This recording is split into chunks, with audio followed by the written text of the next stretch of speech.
भैया आलू कितने के दिए? 20 रुपए किलो। थोड़ा कम नहीं होगा? आपके लिए 18 लगा लूंगा, ले जाइए। अच्छा ठीक है, 1 किलो दे दीजिए और आधा किलो टमाटर भी तौल दीजिए। सब्जी लेकर श्रुति घर की तरफ लौटने लगती है, तभी रास्ते में एक पड़ोसन मिलती है। अरे तुम तो शारदा की बहू हो ना? जी हाँ। कैसा है तुम्हारा ससुराल? दुख तकलीफ तो नहीं देते, अच्छे से रखते हैं ना? बिल्कुल नहीं, मेरा ससुराल गरीब जरूर है पर सब मुझसे बहुत प्यार करते हैं। मेरे पति तो बहुत ख्याल रखते ही हैं और सबसे अच्छे तो मेरे ससुर जी हैं। अपने छोटे बेटे को ब्रो बोलकर बात करते हैं। रहने दे बहू, तेरे ससुर के बारे में तुझसे ज्यादा हम जानते हैं। अगर जानना है ना तो गली मोहल्ले की औरतों से पूछ लेना। चल मुझे देर हो रही है। श्रुति रास्ते भर सोचती रहती है। ऐसा क्या है ससुर जी, वो तो बहुत अच्छे हैं, फिर ये ऐसे क्यों कह रही थी? सोचते सोचते वो घर पहुंचती है। जैसे ही अंदर कदम रखती है उसकी नजर सामने खड़े आलोक पर जाती है। आलोक ने अपने बाल काले किए हुए हैं, बिल्कुल बदला हुआ रूप। कीर्ति, ओ कीर्ति, जरा इधर आ। क्या हुआ पापा, इतनी सुबह क्यों बुलाया?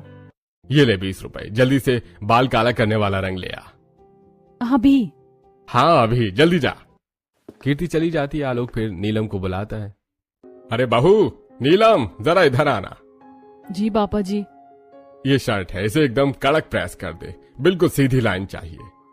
कहीं जाना है क्या पापा जी, किसी की शादी वादी? अरे नहीं बहू, तू बस प्रेस कर दे। नीलम कपड़े प्रेस करने लगती है। उधर कीर्ति रंग लेकर आती है। पापा हेयर कलर। हाँ दे बेटी। आलोक हेयर कलर मिलाकर बालों में लगा लेता है और नहाने चला जाता है। पापा जी आपके कपड़े बाहर रख दिए हैं। ठीक है बहू। थोड़ी देर बाद आलोक तैयार होकर बाहर आता है। काले बाल, सफेद शर्ट, व्हाइट कॉलर, चमके जूते के साथ। अरे पापा, ये क्या पूरा गेटअप बदल लिया आपने? कहीं घूमने जा रहे हैं क्या? अरे अच्छे से तैयार होने का मतलब ये है कि कहीं घूमने ही जाऊंगा है? यो ब्रो, बहुत हैंडसम लग रहे हो, जाओ मोहल्ले में आग लगा दो। यो ब्रो, अभी लगा के आता हूँ आग। आलोक बाहर खड़ी पुरानी बाइक का कवर हटाता है। तभी श्रुति सब्जियां लेकर गेट पर पहुंचती है और रुक जाती है। आलोक बाइक के शीशे में अपना चेहरा देखता है और पीछे की जेब से कंघी निकालकर बाल पीछे करता है। अरे मैं किसी एक्टर से कम लग रहा हूं क्या? कंघी वापस जेब में रखकर बाइक पर बैठता है और जोर से किक मारकर स्टार्ट करके निकल जाता है। ये पापा जी को क्या हो गया? श्रुति हैरान से अंदर आती है। मम्मी जी, ये पापा जी इतना बंटन कर बाइक लेकर कहाँ चले गए? बुढ़ापे में इन्हें जवानी चढ़ रही है, बाल रंगवा लिए, सिल्की कपड़े पहन लिए और दोस्तों के साथ आवारागर्दी करने निकल गए। घर में बैठते तो पाँव कांपते हैं ना, बाहर जाएंगे तो ही दिल को सुकून मिलेगा। मम्मी जी, अगर पापा जी इस उम्र में ऐसे घूमने निकल रहे हैं तो जवानी में आपके साथ कितना घूमते होंगे? हाँ मम्मी जी, बताइए ना, बाइक के पीछे बैठकर आप कहाँ कहाँ जाती थी? जवानी में तो कभी मेरे साथ ऐसे नहीं निकले, अब बुढ़ापे में शौक जगाए। नहीं मम्मी जी, हमें यकीन नहीं, जरूर आपको भी ऐसे घुमाते होंगे। बताइए ना, कौन कौन सी जगह ले जाते थे? श्रुति और नीलम शारदा को छेड़ने लगती हैं। वहीं दूसरी तरफ आलोक अपनी बाइक लेकर चाय की टपरी पर पहुंचता है। अरे आ गया हमारा शेर। अरे भाई, जब तक शेर नहीं आता हमारा तो यहाँ मन ही नहीं लगता। अरे क्यों भाइयों, इंतजार हो रहा था क्या? तीनों बेंच पर बैठ जाते हैं। अरे भैया 3 कड़क चाय देना। चाय आती है, तीनों कप उठाकर घूंट भरते हैं। तभी सामने कुछ औरतें गुजरती हैं। ओहो देखो तो सही। आलोक रेडियो पर तेज आवाज में गाने बजा देता है। गोरे रंग पे ना इतना गुमान कर, गोरा रंग 2 दिन में ढल जाएगा। औरतें रुककर घूरती हैं। शर्म नहीं आती बुढ़ापे में ये हरकतें? खुद के बत्ती सी पीली और गोरा रंग देखने निकले हैं। हाय हाय, तिरछी निगाहों से मत देखा करो, कलेजा कट कर हाथ में आ जाता है। तीनों दोस्त जोर जोर से हंसने लगते हैं और औरतें चली जाती हैं। चलो दोस्तों, अब मैं चलता हूँ, थोड़ा काम है। आलोक बाइक को किक मारता है और तेज आवाज के साथ निकलता है और कुछ देर बाद एक पार्क में पहुंचता है। बाइक खड़ी करके बेंच पर बैठ जाता है। तभी सामने से मॉडर्न साड़ी में अश्विनी आती है और आकर उसके पास बैठ जाती है। अरे आज तो तुम और भी खूबसूरत लग रही हो, लगता है पार्क की धूप भी तुमसे जल रही है। बस भी कीजिए, इस उम्र में ऐसी बातें अच्छी नहीं लगती। हाँ पीना। सच कहूँ, जब तुम सामने बैठती हो तो लगता है कि दुनिया यहीं रुक जाए। अब आप बस कीजिए, और वैसे भी बहुत देर हो गई, अब मुझे चलना चाहिए। अरे अभी तो बैठे ही हैं, चलो एक कप कॉफी पी लेते हैं साथ में। ठीक है, चलते हैं। दोनों बाइक से पास के कैफे में पहुंचते हैं और एक कोने की मेज पर बैठ जाते हैं। सर क्या लेंगे? दो कॉफी। कॉफी आती है। आलोक एक टक अश्विनी को देखता रहता है। क्या बात है, जब से आए हैं बस मुझे ही देखे जा रहे हैं, पलके भी झपका लीजिए। अरे इस चांद से सुंदर चेहरे को देखते हुए अगर पलके झपका लूं तो लानत है मेरी पलकों पर। बस अब मैं जा रही हूँ, इससे ज्यादा नहीं रुक सकती। अरे रुक जाओ ना, जी भर के इस चेहरे का दीदार तो कर लेने दो, वरना इस उम्र में ख्वाहिश अधूरी रह जाएगी। नहीं, अगर लेट हो गई तो घर वाले कलेश करेंगे। मैं तुम्हें छोड़ दूंगा, लेट नहीं होने दूंगा। नहीं, तब तो डबल कलेश होगा। हम फिर मिलेंगे, मुझे अभी जाने दो। अश्विनी हल्की मुस्कान के साथ उठती है और चली जाती है और आलोक भी अपनी बाइक स्टार्ट करता है और निकल जाता है। ऐसे ही एक दिन श्रुति किचन में सबके लिए चाय बनाती है और ट्रे में कप सजाकर बाहर आती है। जेठ जी आपकी चाय। मम्मी जी ये आपकी। मम्मी जी पापा जी कहाँ हैं, दिख नहीं रहे, उनके लिए भी चाय है। अरे होगा तेरा बुढ़ा ससुर कहीं इधर उधर। ओफो मम्मी जी, आप लोगों की नोक झोंक में समझ ही नहीं पाती, कब प्यार और कब लड़ाई। पर सच में बड़े क्यूट लगते हैं आप दोनों। श्रुति हंसते हुए आंगन की तरफ चली जाती है। आलोक और राहुल साथ में एक्सरसाइज कर रहे होते हैं। अरे पापा जी आप एक्सरसाइज भी करते हैं? अरे बहू आज से शुरू किया है। अब रोज करूंगा ताकि और फिट लगूं। पापा जी आप तो पहले से ही बहुत फिट है, आपको क्या जरूरत है एक्सरसाइज की? अरे बहू आदमी बाहर से फिट दिखे तो क्या, अंदर से मजबूत रहना जरूरी है। तू भी रोज किया कर एक्सरसाइज। नहीं नहीं पापा जी, एक्सरसाइज आप ही के बस की बात है। और ये आपकी चाय। बेटी आज से सुबह चाय नहीं, डिटॉक्स वाटर पीऊंगा। श्रुति हंसते हुए अंदर आ जाती है और सबको ये बातें बताती है। अरे पापा को ये सब सिखाता कौन है? और कौन, आपके छोटे भाई राहुल। उन्हीं के साथ तो पापा जी की इतनी बॉन्डिंग है। हाँ, हम तो आउटडेटेड जनरेशन हो गए, राहुल उनका न्यू जनरेशन वाला बेटा है ना। ऐसे कुछ दिन बीत जाते हैं। आलोक रोज सुबह तैयार होकर अपनी बाइक से कहीं निकल जाता है और घंटों बाद लौटता है। तभी एक सुबह सब नाश्ते पर। पापा जी 2 पराठे दे दूं? बेटी इतना तेल मसाला क्यों बनाती हो? तू जानती है मैं अपनी हेल्थ का ध्यान रख रहा हूँ। तो आप कहिए मैं वही बना दूंगी। पापा जी आपके लिए खिचड़ी बना दूं क्या? मैं बीमार लगता हूँ क्या जो खिचड़ी खाऊं? अरे मेरे लिए तो पनीर के पराठे, साथ में मूंगफली और धनिया पत्ती की चटनी। पनीर के पराठे और बादाम वाली चटनी ये कौन खाता है भला? हाँ, बुढ़ापे में नए नए शौक चढ़ रहे हैं कुछ लोगों को। अरे तुम भी कभी अच्छा खाना खा लिया करो, हमेशा मुंह बनाकर रहती हो। टेस्टी खाना भी तुम्हारे मुंह में जाकर बेस्वाद हो जाता होगा। और आपके मुंह में तो पानी भी अमृत बन जाता होगा। बना दे बहू ये जो बोल रहे हैं। शारदा पैसे बढ़ाते हुए। नीलम जरा बाजार से पनीर, मूंगफली और धनिया पत्ता ले आ। श्रुति तू अपने ससुर जी के लिए पराठे बना देना। चाहे जो कह लो, दोनों में प्यार तो बहुत है। नीलम बाजार चली जाती है और बाजार की एक दुकान पर। भैया 20 रुपए का पनीर दे दीजिए। लीजिए बहन जी, बिल्कुल ताजा है। घर आकर नीलम पनीर श्रुति को थमा देती है। लीजिए देवरानी जी, पापा जी के लिए पनीर का पराठा बना दीजिए। श्रुति आटा गूंथकर पनीर मिलाती है, तवे पर पराठे सेकती है, फिर सिलबट्टे पर मूंगफली और धनिया पत्ती पीसकर चटनी तैयार करती है और थाली लगाकर आलोक के सामने रख देती है। वाह बहू, एक काम और करना, 4 पराठे और थोड़ी चटनी डिब्बे में पैक कर दे। क्यों पापा जी, घर में ही खा लीजिए ना। नहीं बहू, बाहर साथ खा लूंगा। श्रुति पनीर के पराठे पैक करके आलोक को दे देती है। आलोक अपनी बाइक से अश्विनी से मिलने एक पेड़ के नीचे आ जाता है। अरे देखो तो जरा, तुम्हारे लिए क्या बनवा कर लाया हूँ। ये क्या, पनीर के पराठे और मूंगफली धनिया पत्ती की चटनी। तुम्हें याद है मुझे क्या पसंद है? अरे तुम्हारी पसंद कैसे भूल सकता हूँ। पर घर में क्या बोला, मेरा नाम लेकर बनवाया है क्या? घर में तुम्हारा नाम ले लूं तो मेरी बीवी मेरे बचे कुचे बाल भी नोच लेगी। तो फिर बनवाए कैसे? तुम्हें तो बनाना आता नहीं होगा। हम शेर हैं, हमें खाना बनाना नहीं खाना आता है। ये मैंने अपनी बहुओं से बनवाए हैं। अश्विनी पराठे खाती है। सच कहूँ तुम्हारी बहुओं ने वाकई बहुत अच्छे पराठे और चटनी बनाई है। अरे आखिर बहुएं किसकी हैं? मेरी। खाना अच्छा तो बनाएंगी ही। अश्विनी चटनी के साथ सारे पराठे खा जाती और फिर, ये लो अपना डब्बा, अब इसे लेकर जाओ। आलोक डिब्बा उठाता है, मुस्कुराते हुए अपनी बाइक से घर लौट आता है। अरे बहुत थक गया, जरा थोड़ा आराम कर लेता हूँ। तभी शारदा कमरे में आती है। सुनिए, पराठे खाए थे आपने? अरे हाँ हाँ, मैंने ही खाए हैं, दोस्तों ने भी खाए। कैसे थे पनीर के पराठे? और चटनी कैसी थी? बहुत टेस्टी थी, चटनी भी बढ़िया थी। इन्होंने कहा नमक बराबर था, पर मम्मी जी पापा जी के लिए पनीर के पराठे तो बना दिए, पर शायद मैं नमक डालना भूल गई। अब तो बेस्वाद लगेंगे। कोई बात नहीं, जब वो खा कर आएंगे तो मैं खुद पूछ लूंगी कैसे बने। पहली बार बनाए हैं तुमने, खराब भी होते तो कोई बात नहीं। अगर नमक डाला ही नहीं था तो ये कैसे कह रहे कि नमक बराबर था? लगता है कुछ गड़बड़ है। पराठे इन्होंने खाए नहीं, जरूर किसी और को दिए हैं पराठे। शारदा को आलोक पर शक होता है। वहीं दूसरी तरफ, बेटी तू देखना, तेरी शादी मैं तेरी पसंद से ही करवाऊंगी, जिस लड़के को तू चाहती है। सच माँ? हाँ, मैं खुद उनसे मिली हूँ। अच्छा घर है, वहाँ की बहुएं भी बहुत अच्छी हैं। तू वहाँ बहू बनकर जाएगी तो बहुत खुश रहेगी। तभी गायत्री आती है। क्या हुआ मेरी विधवा देवरानी जी? पूरे घर का सुख चैन खाकर यहाँ मॉडर्न साड़ी पहनकर बैठी है। घर का काम कौन करेगा? तुम्हारा मरा हुआ पति। जेठानी जी, आप उम्र में बड़ी हैं, इसका मतलब ये नहीं कि कुछ भी कहेंगी। मैं जो चाहूंगी वो कहूंगी। मुफ्त में हमारे घर में पल रही हो, मेरे पति के पैसों पर जी रही हो। सारे गंदे कपड़े पड़े हैं, उन्हें सब धो डालो। मैं सारे कपड़े धो दूंगी, लेकिन मेरे पति के बारे में कुछ कहने का आपको कोई अधिकार नहीं।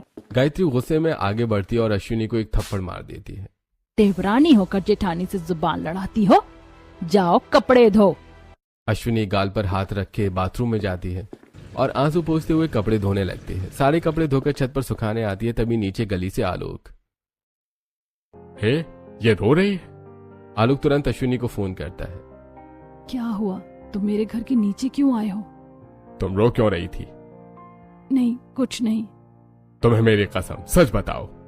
मेरी जेठानी ताने देती है कि मैं उनके पति के कमाए पैसों से कपड़े पहनती हूँ, मॉडर्न बनती हूँ।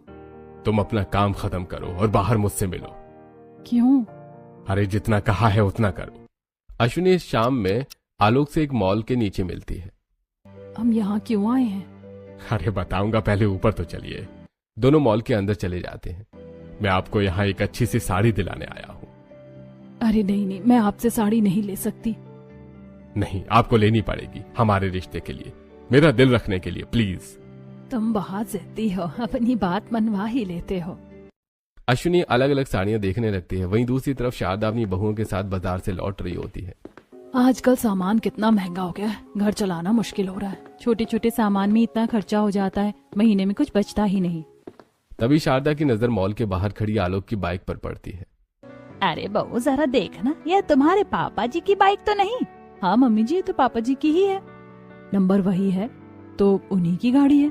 पर पापा जी मॉल में क्या कर रहे हैं? वो तो राहुल के साथ ऑनलाइन शॉपिंग करते हैं। चलो ऊपर चलकर देखते हैं।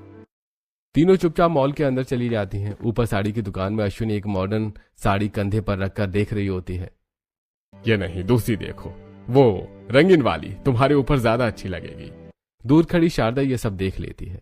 देख रही हो बहू, मुझे पहले से ही शक था इस बुढ़ापे में जो नई जवानी आई है इसी प्रेमिका की वजह से आई है। मम्मी जी घर चलते, वहाँ बात करेंगे। सुनो सब, मैंने अपनी आंखों से देखा है, बुढ़े की प्रेमिका है। हाँ मैंने भी देखा, पापा जी उस औरत को साड़ी दिला रहे थे और उनसे मीठी बातें कर रहे थे। तीनों गुस्से में मॉल से घर लौटती हैं। घर पहुंचते ही शारदा सच्चाई बताती है। पापा जी, हम सोचते थे आप बहुत खुले दिमाग के हैं, मॉडर्न है, पर आप तो बहुत गलत निकले। घर में सन्नाटा छा जाता है। सब एक दूसरे का चेहरा देखने लगते हैं। पूरा परिवार अब आलोक के घर आता है। क्या कमी रह गई थी मेरे साथ में, जिस बुढ़ापे में आपको प्रेमिका का सहारा लेना पड़ा? अरे मैंने क्या कर दिया? तो बताओ पूरी सच्चाई। क्यों मॉल में उसे साड़ी दिला रहे थे? हमारे घर में इतने खर्चे, 2 बेटे मेहनत कर रहे हैं, तीसरा बाहर ट्रेनिंग पर है और आप घर के पैसे उड़ा रहे हैं। मेरे और इसके बीच कुछ गलत नहीं है। कुछ गलत नहीं, बहुत कुछ गलत है। मेरे बाल धूप में नहीं पके। रोज बाल काले करना, रोज बाइक में पेट्रोल भरवाना, स्त्री के कपड़े पहनना, और वो पराठे अश्विनी ने खाए थे। पराठे भी उसी के लिए, साड़ी भी उसी के लिए। घर की बहुओं का तो लिहाज कर लेते। शारदा, सामान संभाल के बात करो। वो डायन अपना पति खा गई, मेरे पति की प्रेमिका बनी। मैं उसके बाल नोच लूंगी, मुंह नोच लूंगी। बस अश्विनी के बारे में एक और शब्द नहीं। अगर तुम्हें लगता है कि हमारे बीच रिश्ता है तो हाँ है रिश्ता। कोई भी अश्विनी के बारे में उल्टा सीधा नहीं बोलेगा, समझ में आया? बहू सुन रही है बहू, तेरे बुढ़े ससुर की प्रेमिका पुराण। तुमसे अभी बात करना बेकार है। ठीक है जाओ, लेकिन अगर उससे मिलना बंद नहीं किया तो मैं तुम्हें तलाक दे दूंगी। नहीं बंद करूंगा, दे देना तलाक। इतना कहकर आलोक गुस्से में अपने कमरे में चला जाता है और जोर से दरवाजा बंद कर देता है। मम्मी जी आप शांत हो जाइए, गुस्से में बात और बिगड़ जाएगी। शारदा सोफे पर बैठकर रोने लगती है। इसी तरह रात बीतती है और फिर अगली सुबह। श्रुति, पापा कहाँ गए? कल के बाद से मैंने पापा को देखा ही नहीं। अरे सुबह से तो मैंने भी नहीं देखा। कल अपने कमरे में सोने गए और मम्मी जी तो आंगन में ही सो गई थी। किसी ने भी उन्हें सुबह से नहीं देखा। गए होंगे अपने प्रेमिका से मिलने। अब मैं नहीं रहूंगी इस आदमी के साथ। ये आदमी मुझे धोखा दे रहा है। शारदा गुस्से में उठकर घर के बाहर चली जाती है। समय बीतता है और दोपहर हो जाती है। पापा जी सुबह से नहीं दिख रहे, मम्मी जी भी अभी तक नहीं आई। हाँ, समझ में नहीं आ रहा कि हमारे घर में अचानक सब कैसे तितर बितर हो गया। न जाने किसकी बुरी नजर लग गई मेरे मम्मी पापा के रिश्ते को। तभी आलोक और अश्विनी हाथ में हाथ डालकर वरमाला पहने हुए घर में प्रवेश करते हैं। पापा जी ये क्या किया आपने? आपने अपनी प्रेमिका से शादी कर ली? बहू अश्विनी मेरी प्रेमिका नहीं, तुम्हारी सास है। कभी नहीं पापा जी, हमारी असली सास हमारे ससुर की बीवी है, ससुर की प्रेमिका नहीं। पापा आपने अपनी प्रेमिका से शादी करने से पहले मेरी माँ के बारे में भी नहीं सोचा, अपनी बीवी के बारे में नहीं सोचा। तभी पीछे से शारदा आती है। चिंता मत कर बेटी, तेरी माँ सिर्फ उम्र में बूढ़ी हुई है, हिम्मत से नहीं। मम्मी जी इतनी देर कहाँ तक थी? अरे बहू, मुझे पहले से पता था कि ऐसा कुछ होने वाला है, इसी की तैयारी करने गई थी। तैयारी? कैसी तैयारी? डाइवोर्स पेपर तैयार करवाने गई थी। इतना कहकर शारदा डिवोर्स पेपर अश्विनी और आलोक के मुंह पर फेंक कर देती है। पापा जी, आज आपकी हरकत की वजह से हमारी सास ने आपकी प्रेमिका के ऊपर डाइवोर्स पेपर फेंक कर पता नहीं कहाँ चली गई। पापा, अगर मम्मी को कुछ भी हुआ तो हम आपको कभी माफ नहीं कर पाएंगे। हाँ पापा, आप रहिए अपनी प्रेमिका के साथ, हमें नहीं रहना। रुकिए रुकिए पापा, मैं भी चलती हूँ आपके साथ। नहीं, इसकी कोई जरूरत नहीं है, तू रहने दे, तुझे घर भी संभालना है, मैं जा रहा हूँ। पिता रामलाल अपने मोमोज का ठेला लेकर वहाँ से चला जाता है। पापा इस उम्र में भी कितनी मेहनत करते हैं, काश हम लोग भी अमीर होते तो उन्हें ये सब नहीं करना पड़ता। मैं अभी घर का सारा काम करके उनके साथ मोमो बेचने चली जाऊंगी। ये सोचकर अनामिका घर के कामों में लग जाती है। वहीं दूसरी तरफ रामलाल अपना ठेला लगाता है और तभी वहाँ से एक शानदार बारात गुजरती है। अरे इतनी शानदार बारात किसकी है? अरे हाँ, ढोल नगाड़े डीजे के साथ इतने सारे पटाखे, ऊपर से 7-8 बड़ी बड़ी गाड़ियाँ। अरे जरूर कोई अरबपति होंगे, वरना आम आदमी थोड़े ना इतनी अच्छी बारात लेकर जा सकता है। हाँ वो तो है, लेकिन आखिरकार ये बारात जा किसके घर रही है? किसे मिला ये अरबपति ससुराल, वो भी हमारे मोहल्ले में? तभी बारात देखकर उसके बारे में बातें कर रहे थे। तभी वहाँ घर का सारा काम खत्म करके अनामिका आती है। अरे बेटी, तू यहाँ क्यों आ गई?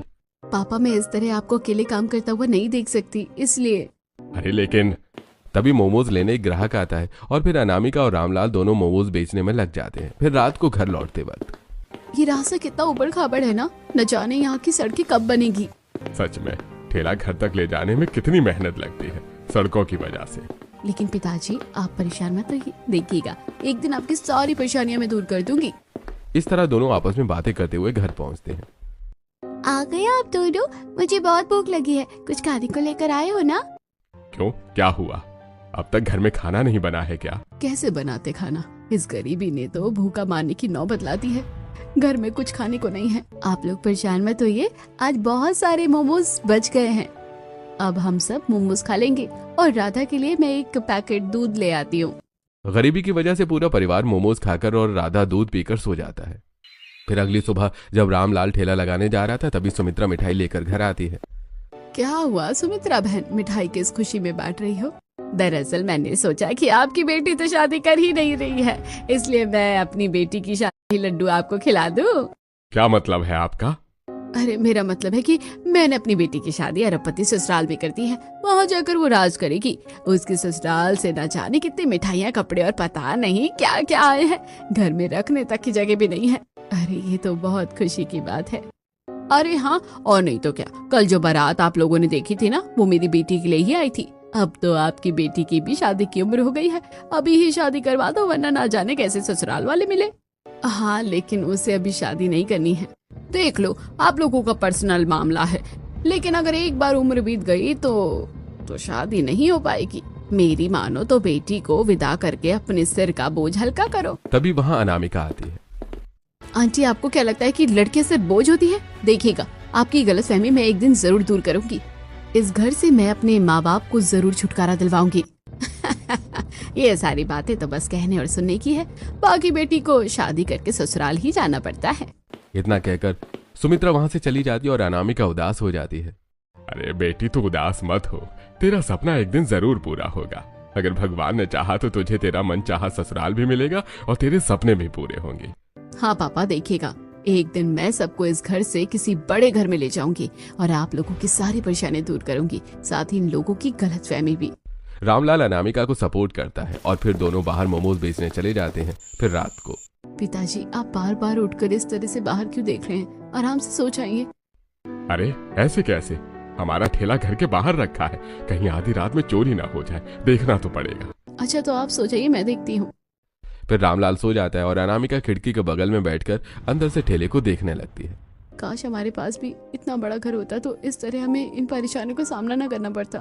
देखना, एक दिन मैं भी बड़ा घर लूंगी, फिर ना इस तरह आधी रात को जागना होगा और ना ही फटी चटाइयों पर सोना होगा। ये सोचते सोचते अनामिका खिड़की के पास बैठे बैठे सो जाती है। फिर अगली सुबह, पापा आप मेरी फीस जमा कर दीजिए, मैडम रोज चिल्लाती है। बेटा मैं कोशिश करता हूँ, अगर कुछ पैसे जुड़ जाए तो सबसे पहले तेरी फीस जमा कर दूंगा। ठीक है पापा, लेकिन अभी मुझे कुछ किताबें लेनी है, अगर मैंने वो किताबें नहीं ली तो मुझे स्कूल में बहुत मार पड़ेगी। तू परेशान मत हो, मैं बाहर ही जा रही हूँ, तेरी किताब ले आऊंगी। लेकिन वो पैसे तो बेटा तूने अपने लिए जमा किए थे ना। इससे क्या फर्क पड़ता है, मेरे काम आएगा राधा के, बात एक ही है। फिर अनामिका बाहर निकलती है जहाँ वो देखती है कि सड़क बन रही थी। अरे वो हमारे मोहल्ले में सड़क बन रही है, अब रोज ठेले को ले जाने और लाने में परेशानी नहीं होगी। यह सोचते हुए अनामिका आगे बढ़ती है कि तभी वहां एक लड़के से टकरा जाती है।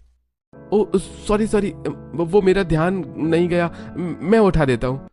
नहीं मेरी गलती है, मेरा ही ध्यान कहीं और था, सॉरी। अनामिका अपने पैसे उठाकर वहां से चली जाती है। अरे तुम लोग मुझे क्या देख रहे हो, अच्छी तरह से सड़क बनाओ, यहाँ ढलान ज्यादा हो गई है, उसे ठीक करो। वहीं दूसरी तरफ कितना अच्छा लड़का था, कितनी अच्छी तरह से बात कर रहा था, वरना आजकल के लड़के तो नशे में धुत रहते हैं। अनामिका इस लड़के के बारे में सोचते सोचते दुकान जाती है। तभी वहां उसकी एक दोस्त मिलती है। अरे अनामिका, तू यहाँ बड़े दिनों बाद दिख रही है। अनामिका कीर्ति की बातों पर ध्यान नहीं देती। अरे ओ हीरोइन, कहाँ खो गई है तू? नहीं नहीं कुछ नहीं, मैं तो बस कहीं तुझे किसी से। अरे पागल हो गई है क्या, मैं तो बस किताबें लेने आई हूँ। इतना कहकर अनामिका किताब लेकर वापस लौटती है। फिर अगले दिन, माता रानी आप अपनी कृपा मुझ पर बनाए रखिएगा, ताकि मैं अपने परिवार वालों को खुशियां दे सकूं जो मैंने सोच रखा है। अनामिका हाथ जोड़कर प्रार्थना कर रही थी कि तभी वहां एक कपल आता है, जिसे देखकर अनामिका को उस लड़के की याद आती है। वो लड़का कितना अच्छा था, काश वो लड़का मुझे कभी दोबारा मिल जाता, उसकी तस्वीर तो जैसे मेरी आंखों में छप गई हो। ये सोचकर अनामिका जैसे ही पीछे घूमती है, वो फिर से उसी लड़के से टकरा जाती है। सॉरी सॉरी, मुझसे गलती हो गई है। इतना कहकर अनामिका तुरंत वहां से चली जाती है। अरे वाह, कितनी सीधी सादी लड़की थी, न मेकअप और ना ही बाकी लड़कियों की तरह फैशन करती है। अंकित भी अब अनामिका के बारे में सोचना शुरू कर देता है। वहीं दूसरी तरफ घर में, पापा परेशान मत होइए, कल मैं अकेले मोमो जाकर बेच आऊंगी, आपकी तबीयत खराब है ना। अरे लेकिन लेकिन कुछ नहीं, आप आराम कीजिए। अनामिका रामलाल का ध्यान रखती है और फिर अगले दिन अकेले मोमोज बेचने जाती है। फिर रात को घर लौटते वक्त, आज तो अच्छे खासे मोमो बिक गए हैं, पापा के लिए दवाइयाँ ले लूंगी। तभी अनामिका की नजर कुछ गुंडों पर पड़ती है जो अंकित को लूट रहे थे, जिसे देख अनामिका तुरंत वहां पहुंचती है। तुम लोग कौन हो, यहाँ से चले जाओ वरना अच्छा तो क्या बताएगी, क्या करेगी? वरना मैं तुम्हें मार मार कर जेल भिजवा दूंगी। क्या तो जैसी छोकरी हमें मारेगी? अच्छा मजाक था। चोर अनामिका और अंकित की तरफ आगे बढ़ने लगता है कि तभी अनामिका पेपर स्प्रे चोर की आंखों में डालकर अंकित के साथ वहां से भाग जाती है। थैंक यू सो मच, तुमने मेरी जान बचा ली। ये चोर आपको मारना क्यों चाहते थे? क्योंकि मैं बहुत बड़े अरबपति खानदान का बेटा हूँ, इस वजह से वो मुझे मारकर मेरे सारे पैसे लूटना चाहते थे। अरबपति सुनते ही अनामिका बिना कुछ कहे चुपचाप वहां से चली जाती है और अंकित अपने घर पहुंचता है। अंकित, तुझे आज आने में इतनी देर क्यों हो गई? तू ठीक तो है ना? फिर अंकित कविता और बाकी सबको सारी बातें बता देता है। भगवान का शुक्र है कि वो लड़की टाइम पर आ गई, वरना चलो जो होता है अच्छे के लिए होता है। बेटा तो थक गया होगा, चल कर खाना खा ले। सभी खाना खाने बैठते हैं। ये रोज रोज सर्वेंट के हाथों का खाना खाकर तो ऊब गया हूं मैं। तो तुम क्या चाहते हो, इतना अमीर ससुराल मिलने के बाद भी मैं दिन भर किचन में लगी रहूं? अरे नहीं बहू, ऐसी बात नहीं है। तो अकेले पूरे घर की जिम्मेदारी आप कैसे संभालोगी? अब तो लगता है कि अंकित की शादी करवा देनी चाहिए। क्यों अंकित? उस लड़की की तो बात ही अलग थी। सभी लड़कियां ऐसी सिचुएशन में डरकर बाहर सचकर घबराकर भाग जाती हैं, और वो जिसने मेरी जान बचाई। क्या हुआ, किसके ख्यालों में खोए हुए हो? शादी के लिए माँ आपको इतनी सारी लड़कियां दिखा चुकी है, फिर शादी क्यों नहीं कर लेते हो? नहीं, मुझे किसी से शादी नहीं करनी, और अगर आप लोगों को मेरी शादी करनी ही है तो अनामिका जैसी सीधी सादी लड़की से ही मैं शादी करूंगा। उनकी तरह क्यों? नहीं नहीं, बिल्कुल नहीं। इतनी गरीब घर की लड़की कभी अरबपति ससुराल की बहू नहीं बन सकती। अच्छा वो क्यों? वैसे भी अंकित शादी करने को तैयार नहीं। उस लड़की से शायद तैयार हो जाए, और फिर अमीरी गरीबी से हमें क्या करना है? अरे हम लोग बिना देर किए उसके घर कल रिश्ता ले जाए। थोड़ा अजीब होता है, लेकिन देर हो गई तो दिक्कत हो जाएगी, इसलिए सभी जल्दी खाना खा लो, कल सुबह हम उसके घर जाएंगे।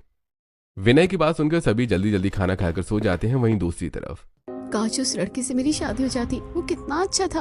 और अगर उसके घर में मेरी शादी होती तो मेरा ससुराल भी मेरी पसंद का होता। मैं कहाँ गरीब और वो कितना अमीर, ऐसा तो कभी हो ही नहीं सकता। लड़के से शादी करने की उम्मीद छोड़ देती है। वहीं अगले दिन अंकित का पूरा परिवार अनामिका के लिए रिश्ता लेकर आता है और डिटेल में सारी बातें बता देता है। क्या सच में? मैं सपना तो नहीं देख रही, ऐसे कैसे हो सकता है? अरे इतने अच्छे घर में अपनी बेटी की शादी कौन नहीं करवाना चाहेगा, लेकिन आखिरी फैसला तो मेरी बेटी का ही होगा। फिर रामलाल अनामिका से पूछता है और अनामिका शादी के लिए हाँ कर देती है। कुछ दिन बीतते हैं और धूमधाम के साथ शादी हो जाती है। फिर गृह प्रवेश के वक्त बहू, अपने दाहिने पैर से इस कलश को गिराकर घर में प्रवेश करो। फिर अनामिका गृह प्रवेश करती है और सभी स्टाफ उसके ऊपर फूल फेंककर स्वागत करते हैं। क्या सच में मैं कोई सपना तो नहीं देख रही? ये ससुराल तो बिल्कुल वैसा ही है जैसे मैंने सोचा था। अरे क्या हुआ? इतना बड़ा घर देखकर कहीं सदमा तो नहीं लग गया? वैसे शर्म तो लगेगी ही, इतने गरीब घर की लड़की जब अरबपति घर की बहू बनेगी तो। अरे बड़ी बहू, तू ये क्या कह रही है? अभी अच्छी तरह से गृह प्रवेश भी नहीं हुआ है, चुप हो जा तू। इसकी बात का बुरा मत मानना, तू थक गई होगी, जाकर अपने कमरे में सो जा। कविता की बात सुनकर अनामिका अपने कमरे में जाती है। अनामिका का कमरा बहुत बड़ा और फूलों से सजा हुआ था। क्या सच में ये कमरा मेरा है? इतना बड़ा तो मेरा घर भी नहीं था। कहीं ये सब सपना तो नहीं? ये सब सोचते सोचते अनामिका सो जाती है और फिर अगली सुबह अपनी पहली रसोई की रस्म पूरी करने तैयार होकर किचन में पहुंचती है, जहां पहले से ही सर्वेंट काम कर रहे थे। ये क्या, मेरे ससुराल में इतने सारे नौकर हैं? तभी वहां कविता और नैना आती है। बहू, आज तेरी पहली रसोई है, आज पड़ोस के लोग भी आने वाले हैं, कोई गड़बड़ मत करना। वैसे भाभी, आपको किसी भी चीज की जरूरत होगी तो आप मुझे बोल दीजिएगा, या फिर इतने सारे सर्वेंट हैं, इनमें से किसी को। हाँ ठीक है, बेहतर होगा उनकी मदद से खाना बनाना, अकेले तू परेशान हो जाए। अनामिका सभी सर्वेंट्स की मदद से खाना बनाती है और फिर जब सभी को खिलाती है तो अरे वाह भाभी, क्या खाना बनाया है आपने, तो माँ और भाभी को भी फेल कर दिया। सच में कविता जी, आपकी बहू ने तो कमाल कर दिया। सच में इतना अच्छा खाना तो आपकी बड़ी बहू ने भी पहली रसोई में नहीं बनाया था। तारीफ तो ऐसे कर रहे हैं जैसे मैं इन्हें जहर बनाकर खिलाई थी। अभी बताती हूँ इन सबको। अरे अब इतने गरीब घर से हैं तो ऐसे नौकरानियों वाले काम तो अच्छी तरह से ही कर पाएगी ना। अरे कविता, तूने तो नहीं बताया था कि तेरी बहू गरीब घर से है, तो अब पता चला तेरे घर दहेज का कोई सामान क्यों नहीं आया है। इतनी गरीब घर की बहू जो लेकर आई है।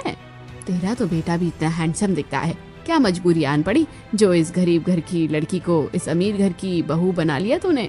जहाँ सभी अनामिका की तारीफ कर रहे थे, अब करिश्मा की वजह से उसे ताना मारकर वहाँ से चले जाते हैं। बड़ी बहू, आज तूने बहुत गलत किया। क्या जरूरत थी आज फिर उन लोगों को ऐसा बोलने की? इसमें क्या गलत है? मैंने तो सही ही कहा है। उस गरीब घर की लड़की को अपने घर की बहू बनाने की क्या जरूरत थी? इतना कहकर करिश्मा वहाँ चली जाती है। भाभी की बात का बुरा मत मानना, बस वो तीखा बोलती है, दिल की बुरी नहीं है। मैं उनकी बातों को दिल पर लगाती भी नहीं हूँ। आखिरकार मुझे मेरा मनचाहा ससुराल मिल गया। आप सब लोग सच में बहुत अच्छे हैं। चल चल बहू, अब ज्यादा मस्का मत लगा और अपनी पहली रसोई का तोहफा ले। फिर कविता सहित सभी लोग अनामिका को उसकी पहली रसोई का गिफ्ट देते हैं। फिर दोपहर में एक काम करती हूँ, झाड़ू लगा देती हूँ, वैसे भी घर कितना गंदा पड़ा है। ये सोचकर अनामिका जैसे ही झाड़ू लगाने जाती है कि तभी वहाँ नैना आती है। अरे भाभी, अब झाड़ू क्यों लगा रही हैं? इतने सारे सर्वेंट्स हैं, उन्हें कह देते, या फिर गैजेट भी है। क्या झाड़ू लगाने का गैजेट? हाँ और नहीं तो क्या, पापा जब अमेरिका गए थे ना तो वहाँ से लेकर आए थे। अच्छा मैं जा रही हूँ स्विमिंग पूल। लेकिन अकेले? अच्छा तो लगता है आपको पता नहीं, चलिए मेरे साथ। नैना अनामिका को घर में बने स्विमिंग पूल के पास ले जाती है। क्या हमारे घर में भी स्विमिंग पूल है? और नहीं तो क्या भाभी, यहाँ पर तो छोटा सा थिएटर भी है। इतना कहकर नैना स्विमिंग पूल में स्विमिंग करने लगती है और अनामिका वहाँ से चली जाती है। फिर शाम को बहू, तू हनीमून पर कहाँ जाना चाहती है? वैष्णो देवी। गरीब लोगों की सोच बस इतनी सी होती है। आप लोग कहाँ इसे पेरिस भेजने का सपना देख रहे थे